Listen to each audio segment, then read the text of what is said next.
Hey everyone, I'm HarvestBuildDestroy, and in this video I want to talk about one of the Khmer's civilization bonuses, and what it allows you to do in your build orders, particularly as the pocket player in a team game. The bonus I'm referring to is of course the following. No buildings are required to advance to the next age or unlock other buildings. This is a pretty big deal if you're fast castling, or even fast imperialing. I've put some thought into what it allows you to do that other civilizations can't, and I think I've come up with the best way to exploit the bonus. Basically, I think the Khmer have the best 2-stable night rush in the game, by a pretty large margin. In order to explain what I mean, let's take a look at a typical fast castle night build, do a bit of math, and compare it to what the Khmer can pull off. Typically, a fast castle build will entail clicking up at 27 population, meaning 26 villagers in your scout, and building a barracks while you advance. When you reach the feudal age, you'll make 2 more villagers while you wait for your blacksmith and stable to finish, and then click up again to castle. That's a total of 28 villagers. If we subtract the 3 villagers that you start with, that's 25 villagers times their 25-second build time for a total of 10 minutes and 25 seconds, plus 25 seconds for loom, 2 minutes and 10 seconds for the feudal age upgrade, and 2 minutes and 40 seconds for the castle age upgrade, giving us a total of 15 minutes and 40 seconds if the build order was executed perfectly. Knights take 30 seconds to build, so that would mean your first knight pops out at about 16 minutes and 10 seconds. If you're a lower level player, that probably seems really fast, but the Khmer can do it much faster, and can support 2 stables right when they hit castle. Now let's take a look at why that is. In this build order, the non-Khmer civilization had to build a barracks, stable, and blacksmith. That's a total of 500 wood. If we do the math, in order to execute the build perfectly, that's an extra 500 wood that the player needs to have by 12 minutes and 10 seconds that the Khmer player doesn't need at all.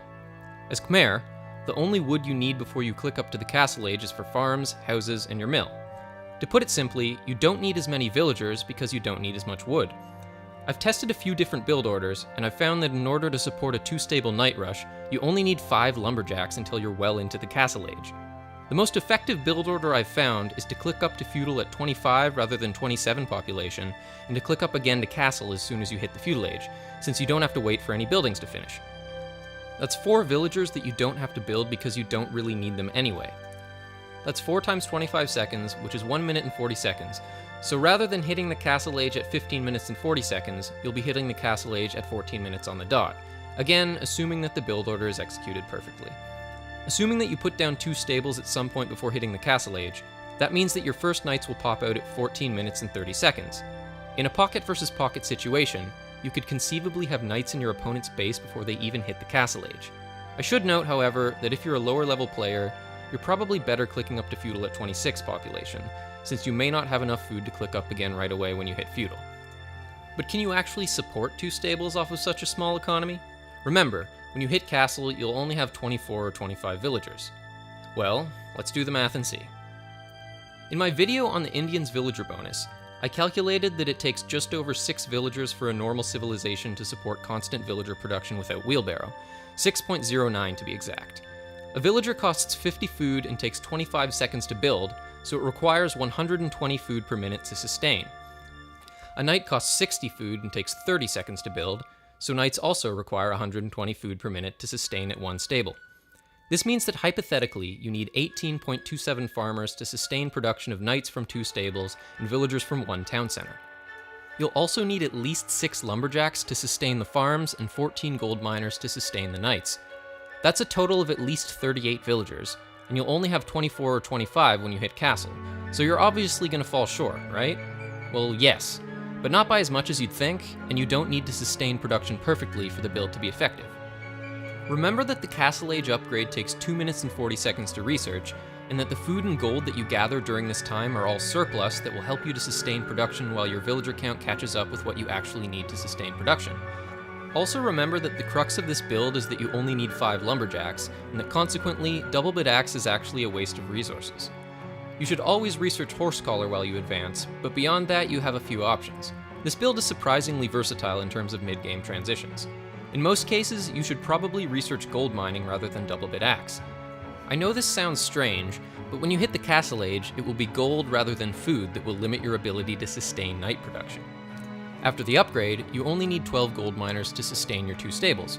Once you've clicked up to castle and transferred villagers, your surplus of gold won't run out for quite a while if you have a total of 8 or 10 gold miners. If you haven't figured it out by now, the game footage in the background of this video is me doing a variant of this build against an AI. The execution is far from perfect. My boar lures are both terrible, and I hit castle at about 14 minutes and 45 seconds with wheelbarrow rather than gold mining, which I don't recommend, but nonetheless I have 8 knights on the map by around 17 minutes. I think this is a pretty good example because it shows how fast the build is, even with mistakes. If you research gold mining and your opponent has a bad enough map that you feel confident that you can do damage, you can even afford to pick up bloodlines early. If all you can manage is to force a contain on your opponent, it's fairly simple to transition into a more traditional boom play from there. Alright, so finally, here is the build itself. It's fairly simple. Your first 6 villagers go to sheep, your next 5 go to wood with a lumber camp, your next villager lures a boar, your next 4 go to berries with a mill, and then you lure your second boar. You can switch the order of these a bit if you feel like luring your second boar earlier. Your next 4 villagers make farms, and your last 3 go to gold with a mining camp. If you want to go up at 26 population, send 1 last villager to gold and click up. If not, retask one of your villagers on sheep and boar to gold as soon as you have enough food to click up. You're going to need 4 gold miners to be able to afford to click up again when you hit feudal. When your sheep and boar run out, send 4 villagers to deer with a mill if necessary, or better yet, lure them if you can pull it off. Either way, you're going to need the extra food boost from your deer to be able to click up right away again, especially if you went up with 25 population. With your remaining villagers, you can make an extra farm or 2 if you feel it's necessary, and send the rest to gold. It depends on what you plan to do in the Castle Age. If you're planning to go all in with knights, send more to gold and try to get bloodlines early, in addition to horse collar and gold mining. Remember to build 2 stables before you reach castle, of course. You shouldn't need to use more than 1 villager for this. You're better off keeping as many villagers working as you can. That's about all there is to it. Bear in mind that this build will generally only work as the pocket player in a team game, although you might be able to pull this off in a 1v1 once in a while if your map is good enough. By altering this build, you could also do a pretty cool semi-trollish scorpion rush, since you don't need to build a blacksmith to build a siege workshop, and Khmer scorpions get +1 range.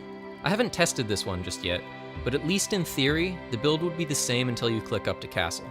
After that, you'd probably want to retask your villagers such that you have 6 or 7 on food to sustain villager production, 8 or 9 on gold, and the rest on wood.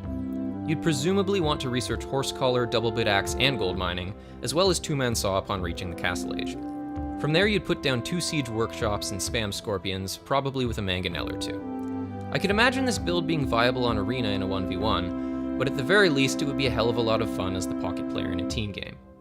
Let me know in the comments if you'd like me to make a full video on this. Anyway, that's all for this video. Thanks for watching. If you enjoyed this video, please consider rating, commenting, and subscribing. It really helps. See you soon.